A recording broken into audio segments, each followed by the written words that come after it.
Everyone, ಪ್ರಶ್ನೆ ಸಂಖ್ಯೆ 77. ಕೆಳಗೆ ಕೊಟ್ಟಿರುವ ರಚನೆಯನ್ನ ಹೆಸರಿಸಿ. ಇದರ ಸಾಮಾನ್ಯ ಕಾರ್ಯವೇನು? ಎ ಮತ್ತು ಬಿ ಎಂದು ಗುರುತಿಸುವ ರಚನೆಗಳ ಕಾರ್ಯವನ್ನ ತಿಳಿಸಿ.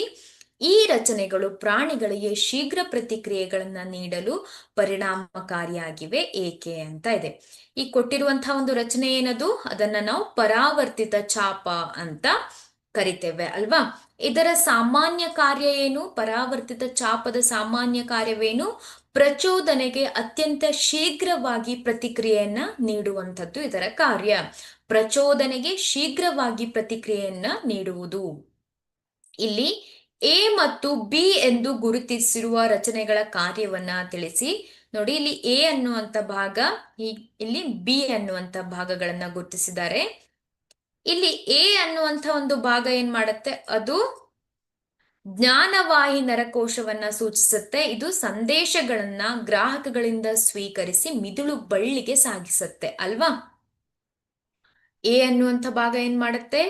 ಪ್ರಚೋದನೆಯನ್ನ ಗ್ರಾಹಕಗಳಿಂದ ಸಂಗ್ರಹಿಸಿ ಮಿದುಳು ಬಳ್ಳಿಗೆ ಅದು ಏನ್ ಮಾಡುತ್ತೆ? ವರ್ಗಾಯಿಸುತ್ತೆ. ಬಿ ಅನ್ನುವಂಥ ಭಾಗ ಏನು? ಅದು ಕಾರ್ಯನಿರ್ವಾಹಕ, ಅಂದ್ರೆ ಕ್ರಿಯಾವಾಹಿ ನರಗಳಿಂದ ಪ್ರಚೋದನೆಗಳನ್ನ ಪ್ರತಿಕ್ರಿಯೆಯನ್ನ ಸ್ವೀಕರಿಸಿ ಏನ್ ಮಾಡುತ್ತೆ? ಅದು ಸ್ನಾಯುಗಳ ಮೂಲಕ ಪ್ರತಿಕ್ರಿಯೆಯನ್ನ ತೋರಿಸ್ಲಿಕ್ಕೆ ಸಹಾಯಕವಾಗಿದೆ. ಅದನ್ನ ಕಾರ್ಯನಿರ್ವಾಹಕ ಅಂತ ಕರಿತೇವೆ ಅಲ್ವಾ.